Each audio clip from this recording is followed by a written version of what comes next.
les bienvenus dans cette édition. À toutes et à tous, bonsoir, les grandes articulations.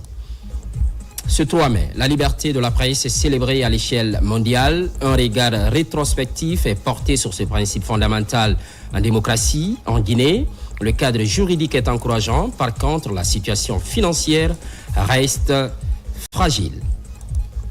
Coopération industrielle. La Guinée et la Tunisie sont sur la bonne trajectoire. C'est ce qui ressort du séjour tunisien de la ministre Fatima Camara. Des entretiens ont lieu, des visites aussi dans certaines unités industrielles. Clôture du pèlerinage chrétien à Bofa-Ville-Sainte, se sont retrouvés des milliers de fidèles catholiques au cœur des célébrations. Les 150 ans d'évangélisation de l'Église catholique. Fini le titre, place au développement. À la une de cette édition, célébration de la liberté de la presse, et c'est partout dans le monde entier. Occasion de regarder dans le rétroviseur, la Guinée ne fait pas exception. Le pays reste partagé entre cadre juridique favorable à l'épanouissement des médias et situation financière fragile. La presse guinéenne fait face à de nombreux défis. Mamadou Saliouba décrit la situation. En Guinée, la liberté de la presse est garantie par la Constitution à son article 19. La loi fondamentale consacre la liberté de la presse et la libre expression comme des droits fondamentaux, piliers de toute démocratie. Ce principe assure aux journalistes le droit d'informer, d'enquêter et de s'exprimer librement. Comme dans tout état de droit, cette liberté s'exerce dans un cadre juridique bien défini à travers notamment la loi L02-2010 relative à la liberté de la presse. Elle fixe les règles, les droits et les responsabilités pour concilier la liberté d'expression avec le respect de l'ordre public, le droit d'autrui et l'éthique professionnelle. Pour préserver l'équilibre entre liberté et responsabilité, la haute autorité de la communication veille à l'application des lois et des normes déontologiques dans le secteur de l'information et de la communication et soutient les professionnels des médias, régule les contenus diffusés et intervient en cas de dérive. Ce cadre légal offre aux journalistes un espace de travail protégé permettant d'exercer la profession sans faire face à des menaces ou à des répressions. Un autre indicateur essentiel du respect de la liberté de la presse, aucun journaliste n'est actuellement détenu pour des faits liés à l'exercice de sa profession. Cependant, des défis persistent, notamment en matière de conditions de travail des journalistes et la perception de l'indépendance des médias. La situation financière de la presse reste fragile, marquée par un marché publicitaire limité et des revenus très faibles. Sur le classement mondial de la liberté de la presse établi par Reporters sans frontières, la Guinée pointe à la 111e place sur 180 pays évalués. Ces défis ne remettent pas en cause la liberté de la presse acquise au fil des ans, mais soulignent la nécessité d'une vigilance et d'une synergie constante pour consolider les acquis et renforcer durablement le climat de confiance et de liberté. En Guinée, toujours entre professionnels de médias, le débat s'installe. La préservation de la paix retient les attentions. Cela passe par la responsabilité dans le traitement de l'information, un élément essentiel dans la consolidation de la cohésion sociale. Son assignon, Tierno Maroufba. Informer est un droit, dire la vérité un devoir. Ce message fort a été au cœur de la célébration de la Journée internationale de la liberté de la presse en Guinée, placée cette année sous le thème « Façonner un avenir de paix ». C'est une journée qui doit être mise à profit par les professionnels de l'information et de la communication pour sensibiliser les populations, les pouvoirs publics quant au respect justement des contours et les pourtours de l'exercice du métier. Nous avons formulé les doléances. Mais à côté de ces doléances, nous avons également pris des engagements. Parce qu'une presse libre, c'est avant tout une presse responsable. Au nom du ministre, de féliciter les journalistes qui font leur travail, parfois dans des difficultés, dans le travail, un travail spécifiquement compliqué parfois, mais qui le font dans le respect de l'éthique et de la déontologie du métier. C'est aussi l'endroit d'interpeller les journalistes sur leurs responsabilités sociales, parce que c'est important qu'une presse libre soit faite, c'est important qu'une presse libre soit crédible. Journalistes, acteurs des médias, autorités et partenaires se sont réunis pour réaffirmer le rôle essentiel d'une presse libre, responsable et engagée dans la consolidation de la paix et de la démocratie. La presse guinéenne, elle est libre. Moi, j'encourage les journalistes à dénoncer ce qui ne va pas, mais avec des preuves. Mais également à rapporter ce qui va. Parce que dans un pays, il y a ce qui va et ce qui ne va pas. Il le fait dans la plus grande responsabilité. La cérémonie a également été marquée par la remise de distinctions et de prix de reconnaissance à plusieurs professionnels des médias en hommage à leur engagement, leur courage et leur contribution.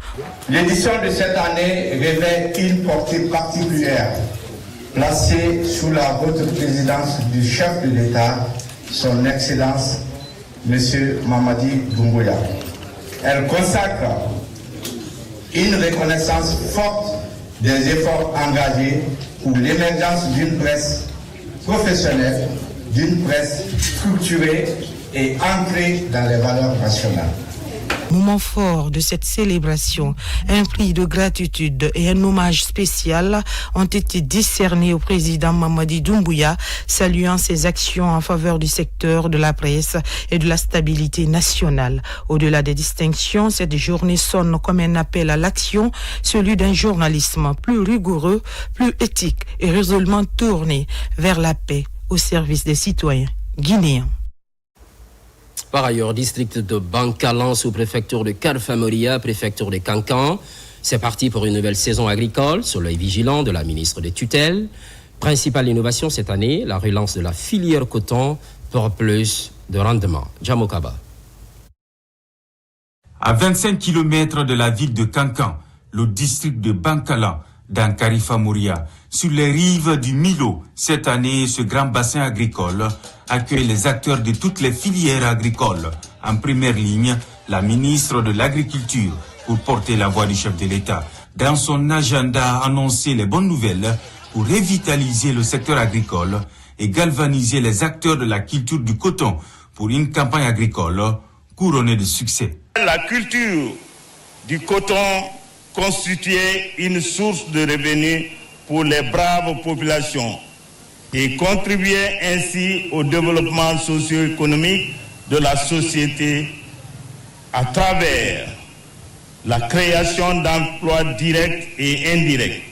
Malheureusement, ces dernières années, nous avons connu une baisse significative de la production, ce qui a eu des conséquences néfastes sur nos communautés. Nous visons 5 000 hectares pour qu'une fois, nous soyons dans la durabilité, dans la rentabilité.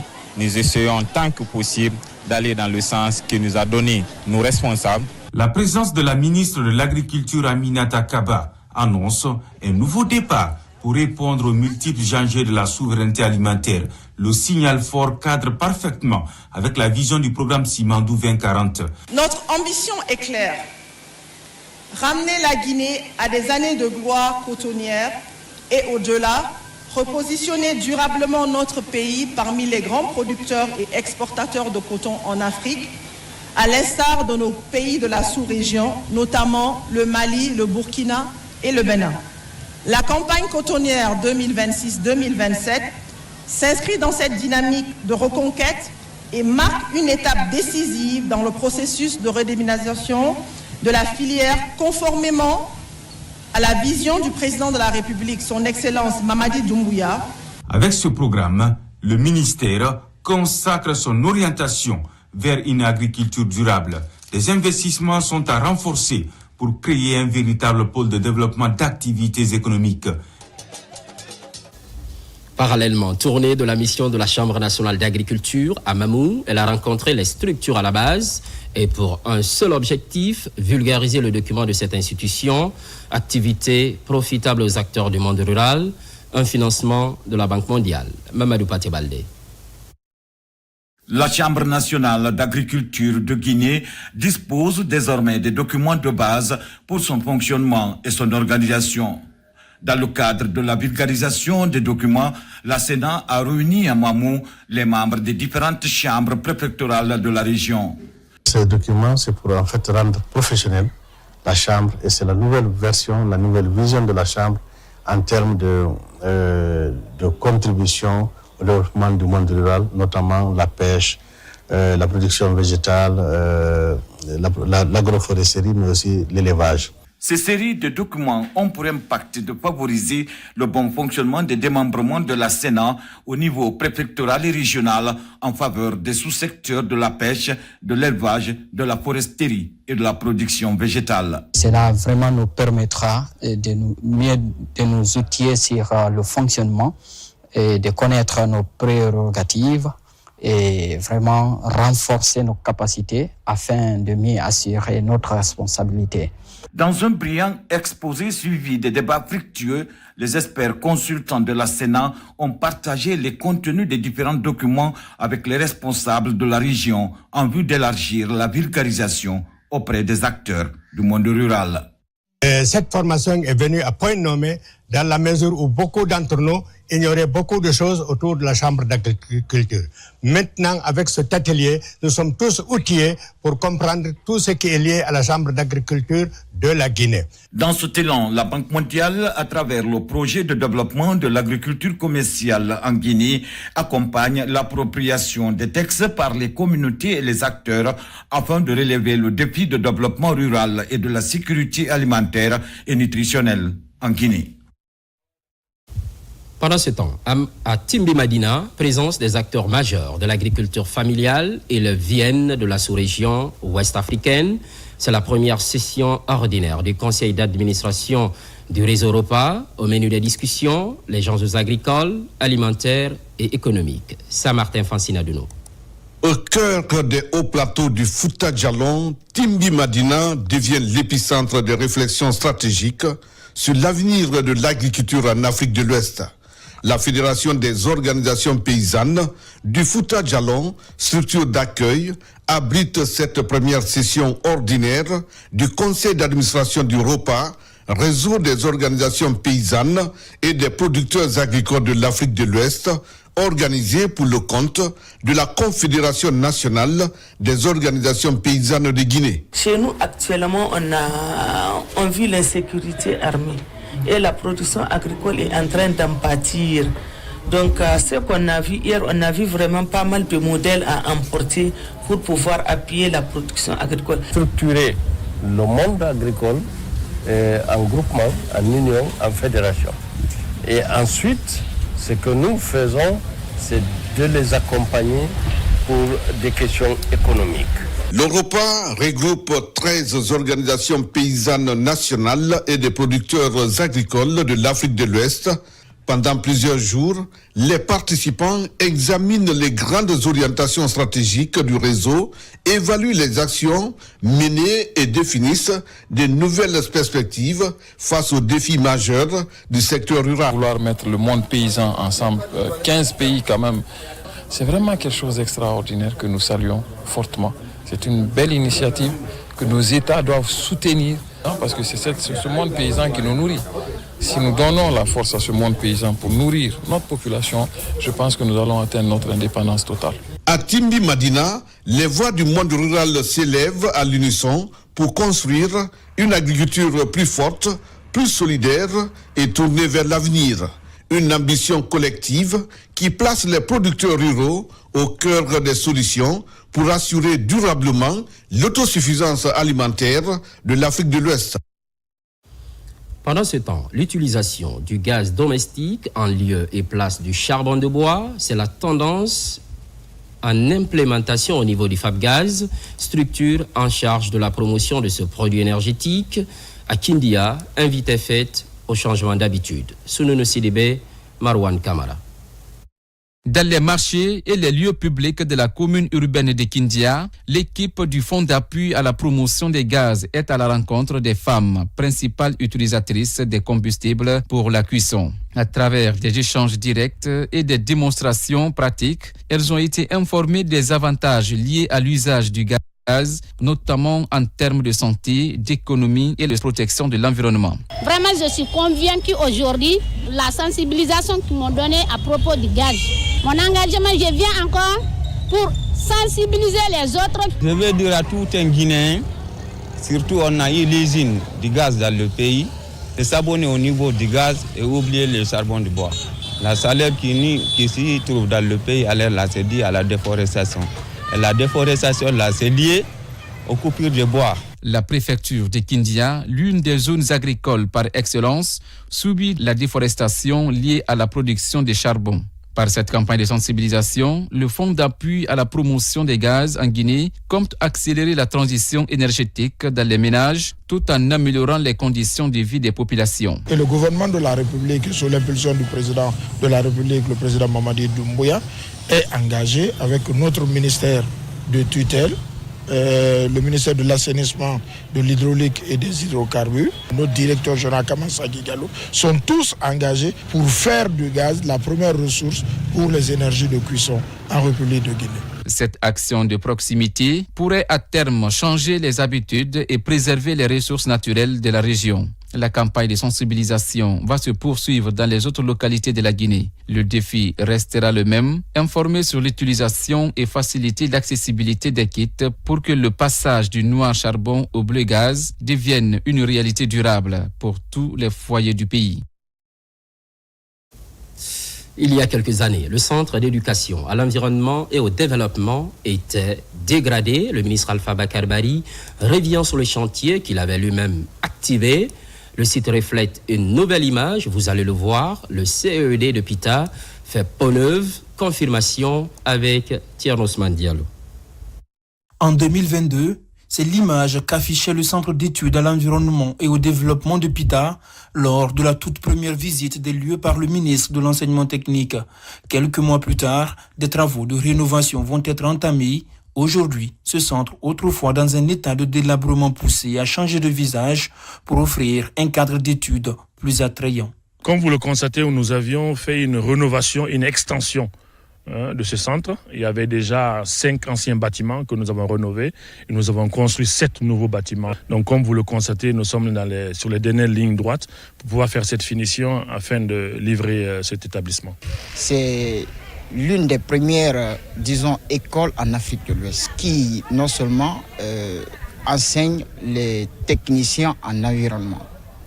Donc ce qui se passe ici, voir ces bâtiments, c'est une chose très importante. Outre les infrastructures, un travail de fond a été mené pour moderniser les programmes du CED de Pita et les rendre conformes aux exigences de l'approche par compétences APC. Un cycle de formation plus court y est également instauré pour des formations dans des métiers comme la gestion de l'eau, des déchets ou encore l'énergie solaire. Les travaux que nous avons vus ce matin sont très satisfaisants. Ils répondent au cahier de charges que nous avons élaboré au début de ce projet. En 2022, les infrastructures étaient vétustes. Les enfants qui étudiaient ici n'habitaient plus là. Il y en avait qui avaient même déserté, qui avaient quitté l'école complètement pour la dureté des conditions de vie. Maintenant, ça s'apprécie. Nous avons des salles de classe bien faites et ventilées, des dortoirs qui sont en perspective, ainsi que des aires de sport et de repos. Je pense que l'environnement est assez propice maintenant pour former nos apprenants.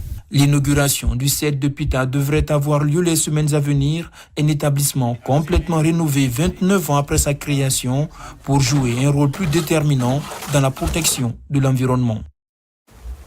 Dans l'actualité, identification des personnes vulnérables. Dans la région de Bokeh, l'ANAFIC se met à la tâche. La formation est privilégiée pour une détection sans fausse note. C'est au bénéfice des promoteurs de cette couche de la société. Younous Atawel Kamara. C'est le nouveau siège de l'antenne régionale de l'Agence nationale de financement des collectivités de Bokeh qui a servi de cadre à cette formation des planificateurs de développement des communes et districts de la région. Le but est de renforcer leur capacité sur l'utilisation de l'outil de vulnérabilité sociale. L'objectif est clair, faire entendre la voix des femmes, des jeunes et des groupes vulnérables dans les décisions et investissements locaux. Dans cette dynamique, il s'agira de maîtriser les principes de vulnérabilité, d'inclusion et d'exclusion, intégrer les priorités des femmes, des jeunes, des personnes vulnérables dans les PDL et PAI. Le ministère de l'Administration du Territoire et de la Décentralisation a élaboré une boîte de 9 outils climatiques permettant, lors du diagnostic socio-économique local, une planification plus réalisée et plus exclusive. Les 4 jours d'intenses travaux et d'échanges d'idées ont permis aux participants de donner d'amples informations sur le cas spécifique de leur localité en matière de vulnérabilité sociale. C'est un atelier qui nous permet ici d'inclure les personnes vulnérables qui sont exclues dans l'élaboration de PDL et de PAI, dans les différentes communes, des collectivités rurales et urbaines, de tenir compte de leur existence, de tenir compte de leur moralité, de tenir compte également de leurs besoins. Cette autre stratégie de l'ANAFIC, principal instrument de financement des collectivités, prouve une fois de plus que le gouvernement guinéen prend à bras le corps les préoccupations des personnes vulnérables du pays. Coopération entre la Guinée et la Tunisie, c'est l'un des titres de cette édition. Le domaine industriel intéresse les deux pays. C'est ce qui a filtré des entretiens entre la ministre Fatima Camara et ses homologues à Tunis. Au-delà des entrevues, des visites sont faites dans certaines unités industrielles. Abdul Karim Camara, carnet de voyage. Au pays d'Ibn Khaldoun, le fondateur de la sociologie moderne, l'expérience en matière d'industrialisation s'étend sur plus de 60 ans. Ici, à Tunis, la ministre de l'Industrie est reçue au siège de la Tunisian Automotive Association, une référence dans l'industrie des équipements automobiles en Tunisie, dont l'expertise séduit plus d'un pays en Afrique. Ensuite, la délégation arrive sur les installations du groupe Comet à Radès, en haute banlieue de Tunis. Celui-ci est spécialisé dans la conception, la construction métallique et la distribution des semi-remorques et différents équipements supporteurs. Nous avons beaucoup de l'intérêt pour la Guinée. Notre produit a trouvé un grand succès, donc c'est pour cela que le projet d'installation sur place nous intéresse. C'est vrai qu'ils exercent déjà au niveau de la Guinée d'un point de vue commercial. Il fallait de visu constater leur capacité de production, mais aussi leur expertise. Nous nous sommes rendus compte qu'ils respectent la chaîne de valeur et qu'ils tiennent compte de la qualité. Ils ont des certifications également. Et nous pensons que nous allons aboutir à une collaboration future. Cette journée, c'est aussi les visites doublées d'entretien au ministère tunisien de l'Industrie et celui du Commerce. Là aussi, les échanges portent sur comment mieux cerner les besoins d'une vision partagée afin de créer une dynamique en cohérence avec les plans de développement des deux pays. Nous savons que le pilier 1 du Simandou 2040 rentre dans ce cadre. Donc nous voulons développer un renforcement institutionnel par des compétences techniques tunisiennes. Donc ils ont bien voulu accepter cette collaboration qui va être matérialisée, concrétisée au niveau de la Guinée par 2 signatures de nos ministères. Les équipes techniques guinéennes et tunisiennes vont réfléchir sur les différentes pistes de collaboration et le tout s'articulera autour de la redynamisation de la grande commission mixte de coopération dont la dernière session s'est tenue en 2018. On reste sur le continent, au Sénégal, voyage spirituel dénommé Dakar. Plus de 2000 fidèles musulmans se donnent rendez-vous pour 10 jours, non loin de la cité sainte de Médina Gounass. La mobilisation remonte à plusieurs décennies. Nombreuses nationalités répondent à l'invitation. On note également une forte représentation des Guinéens. Kerfa Lamane, Noumousso Diakité.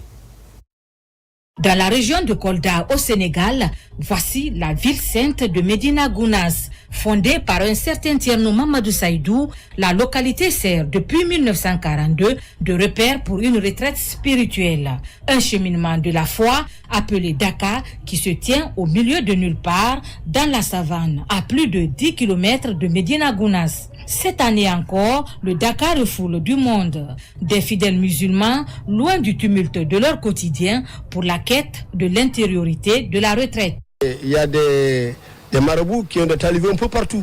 Mais les faire regrouper dans ce système associatif et faire du Dakar un lieu de rencontre de toutes ces communautés veut effectivement dire qu'il y a une possibilité que l'intégration africaine, que la paix dans la sous-région puisse se faire. Pendant 10 jours, les esprits sont figés par les prières, la wazifa, le zikr, la lecture du Saint-Coran, qui sont les éléments essentiels du Dakar. Ces fidèles musulmans sont venus de toute la région ouest africaine, ainsi que d'autres pays du monde, et la Guinée est valablement représentée. Ce que nous avions puisé de cette occasion, de cette rencontre est immense. Seul Dieu sait ce que ça représente au fond pour nous. Parce que depuis que nous sommes arrivés, on a fait des découvertes et puis on a eu l'opportunité de lire le Coran, de profiter de l'enseignement des différents chers. Et puis surtout, nous avions prié pour le pays, chose qu'il ne faut pas oublier. Parce que si on est là aujourd'hui, on représente la Guinée. Que les bénédictions de cette rencontre religieuse soient bénéfiques pour nous tous. Nous prions pour la paix, pour la population et surtout pour le président de la République, Mamadi Doumbouya. Les valeurs spirituelles incarnées par cette retraite sont de plus en plus préservées par la fondation Dantal Dakar et chaque année, plus de 2000 participants, tous des hommes, y séjournent car la présence des femmes n'est pas autorisée. Autre ville sainte, cette fois-ci en Guinée, précisément Bofa, finit le pèlerinage chrétien. C'est la retrouvaille de milliers de fidèles catholiques. Le thème de cette année invite à l'unité, à la foi et à l'espérance. Au cœur des célébrations, les 150 ans d'évangélisation de l'Église catholique. On retrouve sur place Antoine Macolé, Robert Bangoura, Marie-Simone Noël Tolno. C'est sous le signe de la foi que des milliers de pèlerins sont venus des 5 diocèses de Guinée et des pays voisins pour prendre part au traditionnel pèlerinage national de Bofa. Ce contexte de célébration du jubilé des 150 ans d'évangélisation en Guinée ajoute une dimension particulière aux célébrations, redynamisant l'espérance et la prière pour l'avenir de l'Église en Guinée. Chers pèlerins, l'histoire de l'évangélisation en Guinée nous enseigne que le chemin n'a pas toujours été facile. Il y a eu des moments de joie, mais aussi des moments de difficulté. Il y a eu des périodes d'enthousiasme, mais aussi des périodes d'épreuve. Mais à travers tout cela, le Christ est resté présent. Aujourd'hui encore, il nous dit: n'ayez pas peur. Il nous invite à continuer la mission commencée en 1877. Il nous invite à transmettre la foi aux générations futures. Il nous invite à être des témoins crédibles de l'Évangile dans notre société. Encore cette année, plus de 25 000 pèlerins sont présents dans ce sanctuaire. Ils prient et se recueillent sur la tombe des prédécesseurs dans la foi. Nous nous recueillons sur leur tombe afin qu'ils nous transmettent ce flambeau, qu'ils nous transmettent cette foi afin de pouvoir suivre le Christ. Parce que suivre le Christ, c'est une mission et c'est une croix. J'exhorte l'Église chrétienne de Guinée à ce qu'on s'engage ensemble pour encore davantage embellir ce site pour que nos prières montent davantage ensemble. L'Église, dans sa mission d'évangélisation, a toujours été aussi une missionnaire de paix partout où elle est implantée. Depuis 150 ans, l'Église catholique en Guinée contribue au rayonnement de la vie de la nation et au maintien d'une cohabitation pacifique des fils du pays. Je suis venue pour réitérer encore ma foi, communier avec mes frères et sœurs, et c'était vraiment un très beau pèlerinage. 150 ans d'évangélisation, c'est aussi 150 ans d'espérance et d'exultation. C'est donc dans la foi et l'espoir que ces fidèles comptent célébrer ce jubilé dans leurs différents diocèses pour la clôturer en novembre 2027, ici dans ce même sanctuaire marial de Bofa. Ce millier de pèlerins sur ce sanctuaire marial de Bofa repartent de ce lieu saint raffermis dans leur foi, heureux d'avoir vécu en cette année de grâce 2026 Ce temps de communion et de fraternité, symbole de la croissance d'un évangile sémé il y a 150 ans. Célébrer donc 150 ans d'évangélisation, c'est une lueur d'espoir pour la Guinée et pour une église plus vivante. Merci Marie-Simone Noël Tonneau de nous faire vivre ce moment spécial. Face aux violences basées sur le genre, le silence n'a plus sa place. À l'abbé, un média numérique existe désormais. VBG Info devra porter des informations en lien avec le phénomène. Sa mise en service est présidée par le ministre de la Jeunesse et des Sports, Sarafedine Diallo, Nabila Moussa Kamara. Les violences basées sur le genre sont des pratiques récurrentes dans nos sociétés. Elles demeurent une réalité douloureuse au sein des communautés, touchant toutes les couches sociales. Des victimes vivent encore dans l'ombre, entre peur et indifférence généralisée. En lançant officiellement VBG Info, nous posons une pierre importante dans l'édifice de la lutte contre les violences basées sur le genre en Guinée. Ce n'est qu'un début. Le véritable travail commence maintenant. Je vous invite donc à vous approprier cet outil, à le faire connaître et à en faire un instrument de justice et d'espoir. VBG Info se présente comme bien plus qu'un média numérique. La plateforme constitue un véritable pont entre les victimes et les services compétents, un outil d'éveil, d'alerte et d'orientation. Je tiens à saluer le courage et le professionnalisme qui caractérisent la production de ce film. Je suis convaincu que porter un tel projet demande une immersion profonde et une éthique pour non seulement respecter la dignité des survivantes, mais aussi en dénonçant l'inacceptable. J'accueille ce choix avec beaucoup de satisfaction et vous rassure à l'avance de mon engagement personnel et celui de mon département à soutenir et accompagner toutes les bonnes actions qui seront entreprises pour une véritable opérationnalisation de cette plateforme numérique, qui constitue une des réponses les plus efficaces aux besoins d'information, de sensibilisation et de conscientisation des populations. VBG Info repose sur une vision claire, bâtir une société où la dignité humaine est respectée, où la justice est accessible à tous, avec une tolérance zéro face aux violences. C'est une habitude à la peau dure, violence basée sur le genre, le phénomène persiste, le projet sensibilise, le milieu scolaire est dans le viseur de l'équipe de la commissaire Marie Gomez. Pour l'étape de Kuntia, le choix est porté sur un établissement de la zone. Colonel Morikaba, adjudant Adamamara. Dans la cour du complexe scolaire Guillaume Amara Traoré de Kuntia, le silence des élèves en dit long. Face à eux, la directrice générale de l'OPROGEM brise un tabou encore trop souvent enfoui. Violence sexuelle, harcèlement, maltraitance, des réalités que beaucoup vivent dans l'ombre. D'une voix ferme, le commissaire divisionnaire de police Marie Gomez interpelle. Nous savons actuellement qu'il ne se passe pas un jour sans qu'il y ait une commission d'infraction liée aux violences basées sur le genre. Et cette tournée nous permettra de conscientiser ces élèves qui sont dans ces différents établissements, mais aussi les encadreurs qui sont avec ces élèves dans ces différentes écoles. Et ces élèves-là, le plus souvent, sont des victimes des différentes agressions, que ce soit physiques, sexuelles, elles sont les cibles des bourreaux. Et comme l'a dit tout le temps notre hiérarchie, c'est tolérance zéro sur les violences basées sur le genre au sein du ministère de la Sécurité et de la Protection civile. Les échanges sont directs, sans détour. Les regards se croisent, les consciences s'éveillent. Ici, il ne s'agit plus seulement de sensibiliser, mais de sauver, d'alerter et de protéger. À travers surtout la directrice Marie Gomez, j'ai appris beaucoup de choses aujourd'hui que je ne connaissais pas, surtout sur la violence des enfants que nous devrons protéger, surtout des mœurs aussi. Prochainement, on fera la même chose. Une fois qu'on a des cas violents, ou bien nous sommes victimes d'un cas violent, on les fera signe. On doit faire beaucoup attention sur les réseaux sociaux, surtout nous les élèves. Les réseaux sociaux sont là pour qu'on étudie. Donc on ne doit pas prendre ça pour faire des bêtises, ce n'est pas normal. À travers des exemples concrets tirés de dossiers traités par le PROGEM, les élèves découvrent l'ampleur du phénomène et la rigueur des sanctions. Un message clair, la loi existe et elle frappe. Dans cette salle de classe, transformée en espace de vérité, une conviction s'impose. briser le silence, c'est le premier pas vers la justice.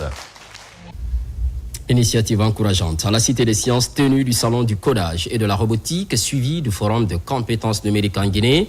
Ambition affichée, mettre le digital à la portée des jeunes afin de répondre aux besoins du marché de l'emploi. Pascaline Yomalo.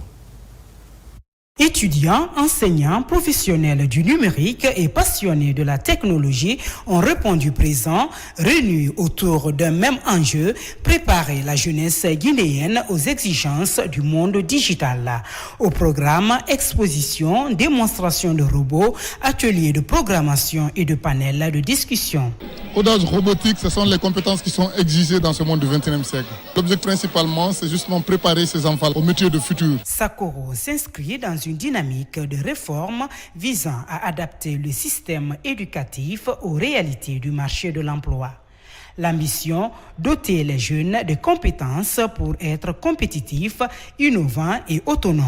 L'idée, à travers ce salon du codage, la robotique, mais également du forum des compétences numériques, c'est de venir donner aux jeunes Guinéens les mêmes formations qu'ils peuvent avoir dans les autres pays. On ne peut pas parler de développement du numérique sans avoir des jeunes Guinéens qui soient formés à l'intelligence artificielle, au développement web et mobile. Dans les stands, des jeunes développeurs présentent leurs projets robotiques, illustrant le potentiel grandissant de la relève guinéenne. Les agriculteurs ne font pas d'études préalables du terrain pour savoir quel culture est le mieux adapté au terrain. Parce que chaque sol diffère. Alors notre solution agricole assise pour les modèles MPK vient aider les agriculteurs.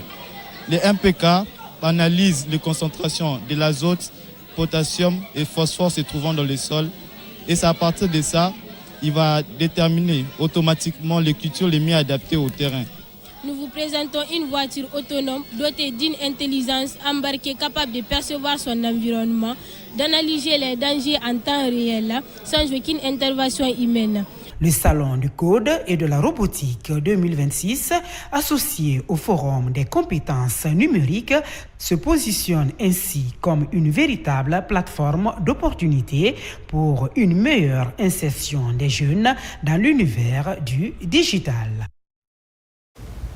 On met le focus sur la santé des personnes détenues, un défi que se fixe l'hôpital régional de Farana. La population carcérale reçoit des consultations gratuites, une opération avec beaucoup de précautions. Sur les lieux, la présence du procureur de la République près le TPI de la circonscription. Ibrahima Olinfofana, correspondance. À Farana, l'hôpital régional est au chevet des détenus pour des consultations gratuites. Cette journée sanitaire intervient après une réunion préparatoire de l'hôpital régional, ce après un constat en besoin de soins de santé à la maison centrale, marche qui vise à respecter les droits à la santé des prisonniers. On commence d'abord par la consultation. Après là-bas, ils viennent au laboratoire. Tous les stands sont là. Ils sont prélevés et on va faire l'analyse de ces bilans-là. Et tous ceux qui auront besoin d'être pris en charge sur le plan médicamenteux, nous allons le faire gratuitement. Il n'est pas facile de gérer une prison où nous avions plus de 160 détenus, où nous avions plus de 140 personnes condamnées à des peines allant de 1 à 5 ans ou plus. Donc cette journée permettra à l'ensemble des détenus d'être situés sur leur état sanitaire et les correctifs seront apportés au fur et à mesure. Cette consultation devra permettre à chaque détenu d'être diagnostiqué, permettant ainsi de connaître son état de santé. Un acte humanitaire de l'hôpital régional. Nous sommes très ravis de cette consultation, car nous sommes tous malades. Je remercie les autorités. Les détenus maintenant savent qu'ils ne sont pas abandonnés, qu'il y a des gens, bien qu'ils soient là en conflit avec la loi, qui pensent à eux. Aujourd'hui, nous sommes à 165 détenus pour une capacité d'accueil de 50. Et ajouter à cela le manque d'aération. Cette consultation gratuite est marquée par la présence de l'autorité communale et préfectorale. Une intervention sanitaire bien appréciée ici à la maison centrale qui a enregistré ces derniers temps 4 cas de décès des suites de maladies. À présent, santé des jeunes femmes, place aux menstruations. Le sujet reste tabou. Pourtant, un problème de santé publique. L'accent est mis sur l'hygiène. Principale cible, la jante féminine. À travers tout le pays, la sensibilisation s'accentue. Son assaillon. En Guinée, les menstruations restent encore un sujet largement tabou alors qu'elles concernent des milliers de filles et de femmes. Pour briser ce silence, l'ONG Action des femmes et filles de Guinée, AFIG, lance officiellement le Forum national sur les menstruations. C'est de sensibiliser les parents à une communication adéquate avec leurs jeunes filles. Également, sensibiliser les jeunes filles à lever le tabou. Sensibiliser les leaders religieux à pouvoir faire passer le message pour vraiment lever le tabou sur ces questions. Le gouvernement guinéen, à travers le ministère de la Santé et de l'Hygiène publique, réaffirme son engagement à promouvoir la santé menstruelle comme une composante essentielle de la santé sexuelle et reproductive des femmes et jeunes filles en âge de procréer. Pendant un mois, des campagnes de sensibilisation seront menées à Conakry, Kindia, Bouké, Mamou et Kankan. Objectif, impliquer les communautés et encourager le dialogue autour de l'hygiène menstruelle. Elle a su que c'est une question qui confisque l'avenir des jeunes filles. Salut ce travail remarquable. Les menstruations ne doivent jamais être un frein à l'éducation, à la santé, à la dignité ou à l'épanouissement de la femme. Ce forum constitue donc un cadre stratégique de dialogue, de réflexion et d'action. Depuis plus de 6 ans, la FIG œuvre dans les domaines de la santé sexuelle et reproductive, de la scolarisation des enfants et de la lutte contre les violences basées sur le genre. À travers cette initiative, l'organisation entend faire des menstruations un sujet de discussion ouvert, inclusif et accessible. On enchaîne avec l'autonomisation des femmes. Le service Plus Académie couronne sa première promotion. Par ailleurs, la fondatrice décline ses priorités. L'État est vivement sollicité dans la qualification de la main-d'œuvre locale. Isiaga Kamara, Amadou Bailobari. S'inscrivant dans la logique de l'éducation et du bien-être de Simandou 2040, le Centre de formation professionnelle pour la promotion de l'excellence, Service Plus Académie, vient d'attester sa toute première promotion, parrainée par Madame la ministre de la Femme, de la Famille et des Solidarités.